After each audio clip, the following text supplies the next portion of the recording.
নিখিলেশ প্যারিসে, মইদুল ঢাকাতে, নেই তার আজ কোনো খবরে। ব্রান্ডের গিটারিস্ট গোয়ানিস ডিসুজা ঘুমিয়ে আছে যে আজ কবরে। কাকে যেন ভালোবেসে আঘাত পেয়ে যে শেষে পাগলা গারদে আছে রমা রায়।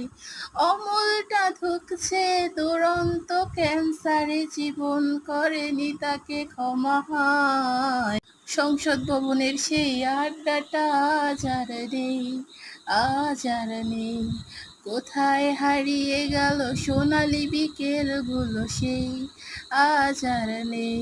আমি অত্যন্ত দুঃখিত, আমার প্রচণ্ড ঠান্ডা লাগছে, এই কারণে গলা একেবারে বসে গেছে। কিন্তু কি করব, ভিডিওটা আপলোড দেওয়ার খুবই ইচ্ছা, কপিরাইট ক্লেম আসে যদি গানটা দিয়ে আপলোড দিই, এই জন্য ভাঙা গলায় গিয়ে আপলোড দিলাম। কেমন লেগেছে অবশ্যই কমেন্ট করে জানাবেন। ভালো থাকবেন সবাই।